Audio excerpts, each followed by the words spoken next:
Yeah, I think it's in my opinion, it's a mistake. They should have stuck with the original indictment, the superseding indictment about, that he had employees that he didn't pay, and the paragraph surrounding that.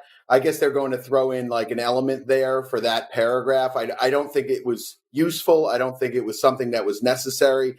And I think it cheapens the rest of the case, in my opinion, as to what they're actually going for and actually what they're trying to prove.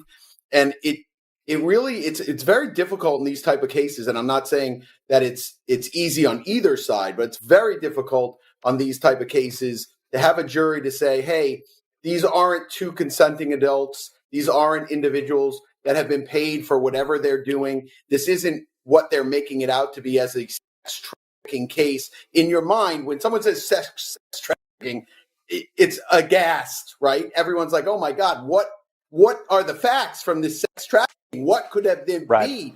And then all of a sudden you hear, well, it was that his girlfriends and himself were engaging in these prostitutes that were come over to their house, and they were paid between $5,000 and $10,000 for the whatever happened. And that's the sex trafficking. That's kind of a hump that they have to overcome. Although legally speaking, you can make the argument. It's still in people's minds. How is this sex trafficking? And like I said, it is not that the legal elements aren't going to be met, because I think they are. And in terms of what the evidence is, it seems like they've reached that point. Right. What my argument is a jury is going to have a tough time wrestling with charging someone criminally for someone calling a prostitute to come over and make $10,000. I said back in the day, people used to think that Kirk Burroughs and Diddy was lovers, or they had some kind of relationship like that. Remember I told you that? And you was like... I remember that. You told me that years ago. Yeah, and you said to me, yo, you going to speak about it? I said, nah, I ain't going to speak about it, bro. You understand? I'm going to wait till he speak about it. So people who had known that, I always knew that, because I used to follow Puff to Kirk house when we had the building and the red zone, and we used to take the money from those clubs and we had to drop it off at Kirk house. So we wasn't dropping. He would, he was staying there. You spending the night at another house and you got a apartment with your girl somewhere else. Okay. So when I seen in the lawsuit there, he said that Kirk said that Puff was SAing him, sexually assaulting him, sodomizing him, doing all kind of things to him.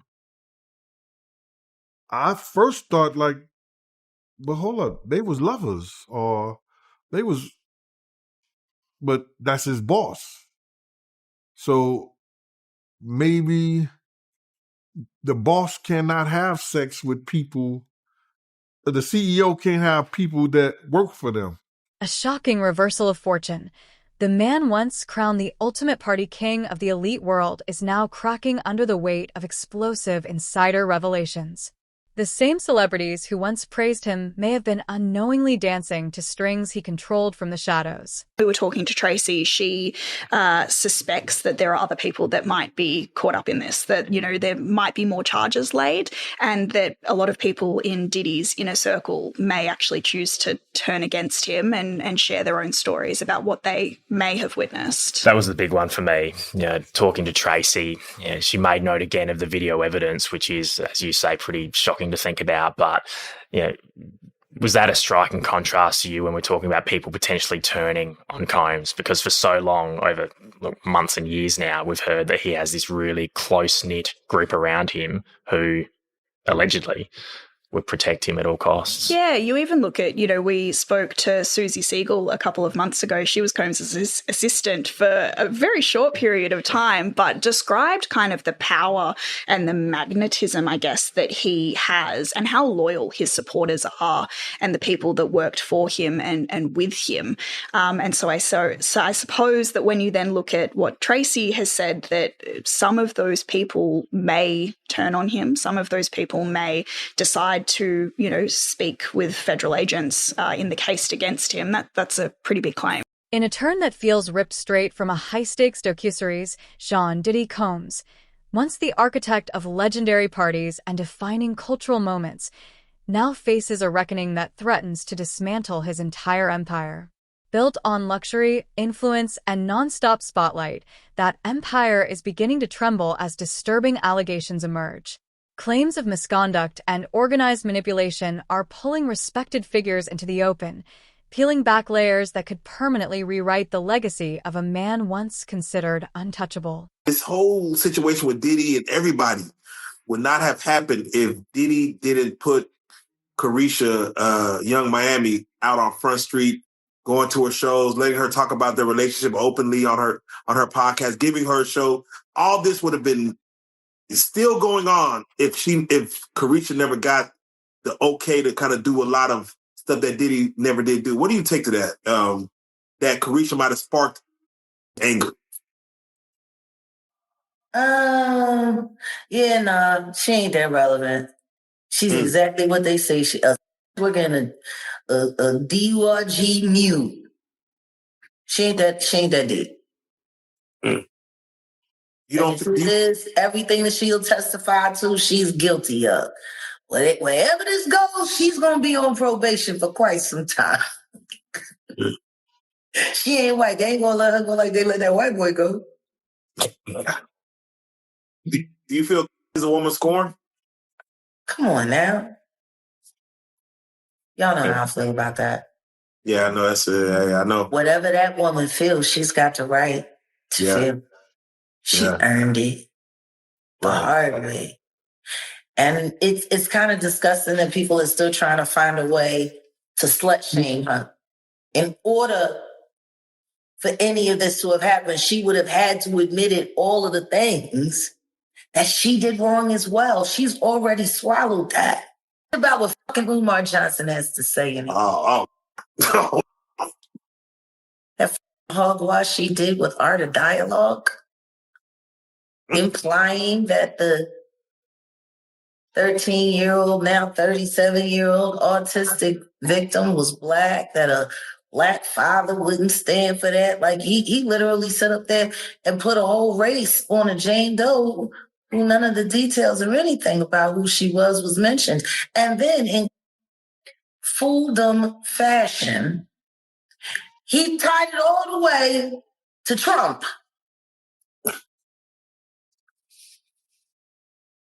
Trump. So here's the lineup. They're trying to take down all the Black billionaires so when Trump gets in office, all the Black billionaires will know not to help their people. And that's why all of this is happening. Because Trump is going to make the Black billionaires not help their people. So can I ask you this, Jag? Because hogwash. These niggas ain't helping their people as it is. So Jag, I got a very... What the man doing? Yeah, I got a very important question. Laundering money through charities, allegedly. Fueling the fire is longtime rival 50 Cent. What once lived in diss tracks and industry tension has now evolved into a calculated public exposure. Through a hard-hitting Netflix docuseries, 50 aims to strip away the glamour surrounding Diddy's reign. Reflecting on an era where those infamous parties symbolized ultimate success, his sharp commentary suggests those glittering nights may have concealed something far more disturbing. Certain things they let it go by because it's Puff. Like they would look like he would say stuff, and it's like he wasn't like in the closet; he was like in the hallway. Now you see so much shit that you go, wait. No, this was visible. He was in the hallway. We saw the video. We saw that video. It comes out later. You're like, that's not the closet. That's the hallway. He didn't give a fuck. Like you can tell that he was already. Nah, New Yorkers know. Because when Fab, he was like, "Yo, Fab, we ain't party. Fab was like, "Nah, we partying tonight." He's like, no, like, but they didn't party. Yeah. And I'm like, yo, they let that one go. Like, I had to say something about it later because I was like, oh, it was What does it feel like all these years, you being the only one calling this out? I look like I've been the crazy guy for a long They time. said you're a hater. They You're said a you're hater. crazy. You're do this. Yeah, and now everybody's complaining. My ass is hurting. There's all this shit that's coming. 50, you can't make jokes about it. No. The internet might come for you, bro. All I'm saying is, might come from you see it now. All of these complaints. People were damned. They were and pillaged. This was what was going on, right? And what do I get for the? I went through years of a hater. You're a hater. You want this and that. I'm just watching. Like, I look at things and go, when you see the new lawsuit coming with Jay, the part with Jay, I go, oh shoot, like. Then I think about it, I go, that had to be there. So when I was saying that he was missing, he just wasn't actively being out there because they was dealing with that. Speaking of, in particular, Netflix docuseries that you've been working on, Diddy Do It. Right. You've been saying for years that you feel you knew Diddy's character. Right.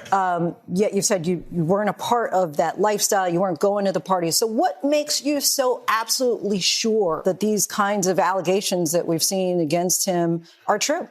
Well, I'm surprised by the allegations, as surprised as everyone else is. Like, I didn't make the allegations. I didn't tell people to say these things. It comes out, I see it in the news like everyone else. But I did feel uncomfortable with the way he would present the idea of going to these projects. To come party with me. Yeah. And then that swayed me away from it. Just that alone. So you didn't realize as much stuff was coming. Like, when I seen today, it was allegations of 3 men that said he drugged them and it's a long time, to be honest with you. Like, when people don't remember being violated for 20 years, it makes me feel a little hard. What are your thoughts on the allegations against Jay-Z? That was interesting. When I was saying things, not knowing exactly what I was saying, but I was going, where's Jay at? He's mad quiet. Like while the Puffy thing was going on. But it's obvious now that his team was being made aware that he was in those allegations also. So I hope it works out, because with his family, the things that go on internally, those accusations are crazy. Adding a raw and fearless perspective is R&B singer Jaguar Wright. Known for her unfiltered honesty, she recently made headlines after calling out Diddy and other powerful figures like Jay-Z as master manipulators hiding behind fame. Her words echo long-whispered suspicions that beneath the shine lies control, silence, and exploitation. For Wright, this isn't gossip. It's a demand for accountability in an industry trained to look the other way. When you are at a young age and you're being groomed, and like I said, America grooms us. Mm-hmm. So there's all kinds of issues that were, instilled in all of us that we are not even aware of until you leave. Mm-hmm. But specifically in this setting, an abuser grooms you in that manner so that when they finally do violate you in a serious way, all of that to me is serious though, frankly. Mm-hmm. When grooming is serious, but when they violate you in a assault way, it's people like, I was told that you kind of took pause on Cassie's story because it's 11 years that she dealt with something that sounds so traumatic. I guess kind of were the words I was kind of told that your perspective was. Is that accurate? There are so many witnesses. There are so many victims. Now, if or if not there were to be any type of investigation occurring, no victim should be or can communicate with other victims. And so victims are likely not communicating with victims. Mm. But a lot of people that know things or that are building things or whatever do reach out, do tell you everything. Sometimes they'll just write everything. I mean, I receive information whether I want to or not. But I've erred on the side of stepping away from the movie that's being made. Mm-hmm. And I don't mean that literally, I mean that metaphorically. The movie of Diddy that's being painted right now. And I come back to myself, what I know to be true, what I know I witnessed, what I have receipts of, and what I believe. And I have pondered it all the way down to, I really adore one of his kids.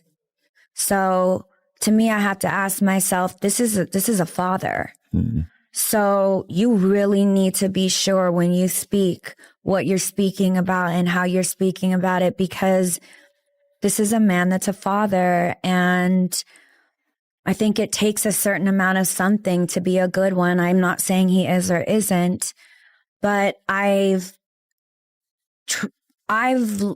have enough information at this point that I asked Gene just bluntly, is this a sociopath or is this somebody that can be redeemed? Mark Curry, once promised stardom by the same mogul who built careers, now shares a far darker reality. In candid interviews, he describes nights filled with false hope and growing betrayal. His accusations go beyond broken deals, claiming creative theft and loyalty used as leverage in an industry where trust was everything. Yeah, bad boy for life. Yeah, Black Rob, you got Black Rob Muscle Game. You got Gangsta shit, Lil Kim Puff, Forever. Man, I wrote the songs with like Cobain. I did the A-Ball and MJG Ride With Me. I mean, I did, if you do the discog, I have a whole bunch of songs. A lot of people don't know they'd be like, you only did one song for Puff. Or this one song for Bad Boy. As you check the history, do the resume. I got quite a few of them. You know what I'm saying? And there's plenty more. So that's nothing. Right. So I got to ask you, right? You being a part of Bad Boy at one point, news broke today that Diddy, he's stepping away from Revolt. How do you feel about that? And how do you feel about these lawsuits accusing Diddy of abuse? What do you think about that? You knowing Diddy, do you think he's capable of doing that, man? Do I think? Yeah.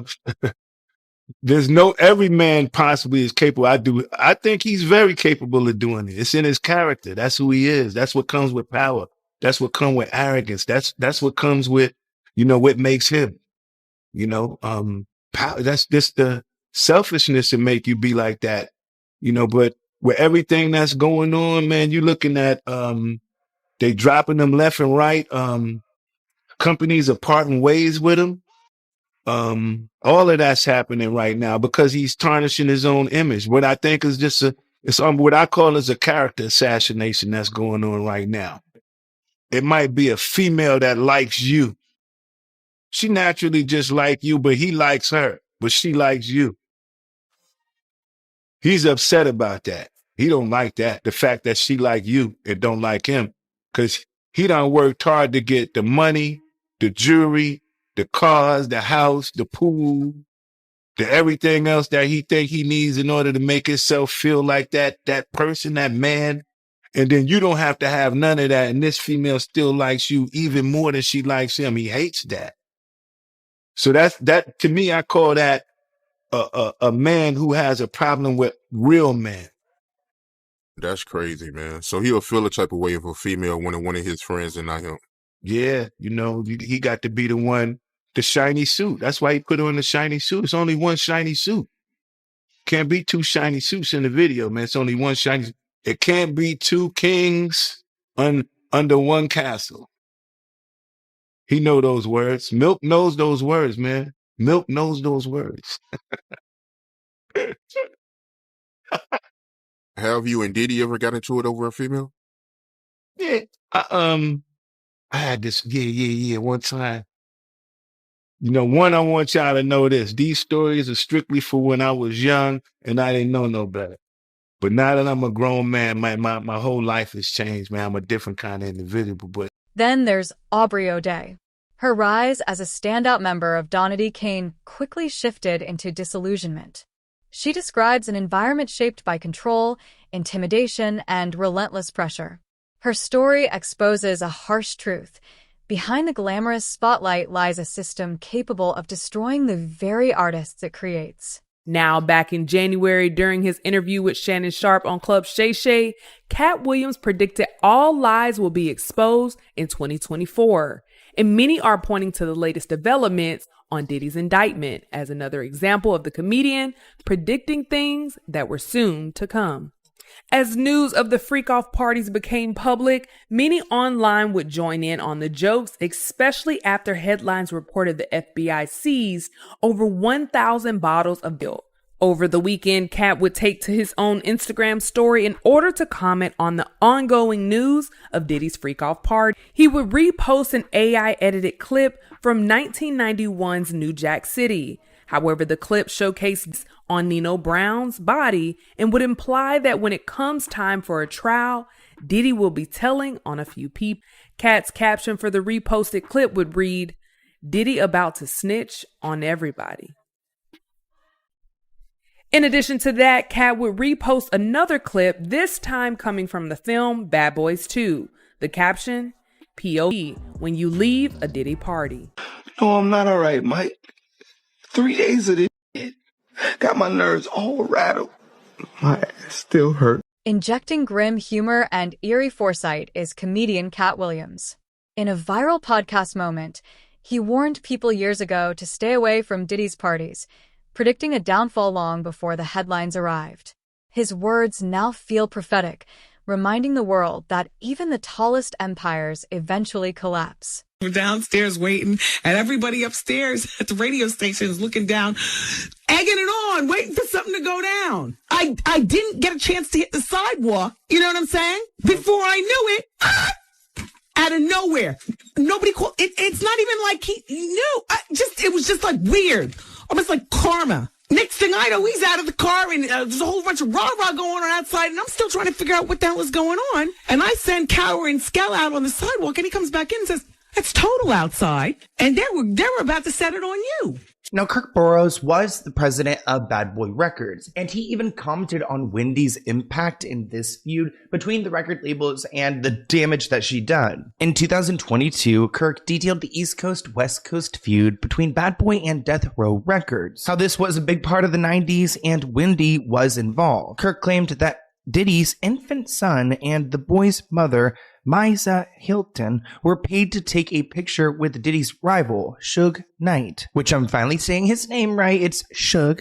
I get it now. He says it got back to the East that Misa was there in the office and that Suge was meeting Justin Combs and possibly holding him in his arms, and that there was a photograph of them taking a picture together. Now, this is where Wendy gets in. Keep in mind there's this feud between Bad Boy and Death Row Records. It got back to the East that Misa, so Diddy's baby mama, was there in the office and that Suge was meeting Justin Combs and possibly holding him in his arms, and that there was this photographer there taking a picture. That wasn't the picture we needed to see on our end or we wanted the world to see at all. But guess who got their hands on this picture of this man holding Diddy's baby? Well, Wendy Williams did. Wendy got the photo and announced that she had big news coming up on her radio station. The Bad Boy team had to intervene and prevent the photo from spreading to the public. And essentially, Diddy was able to use this scandal to get Wendy fired. Even years ago because of Diddy. All these years later to see where Diddy currently is. What do you feel about that situation? Hey, when I watch TMZ and I see the stuff that goes on, I'm like, oh my God. And then all of a sudden I see me on TMZ. You know what I'm saying? It's really weird seeing me on TV when I'm caught in this position. You know what I'm saying?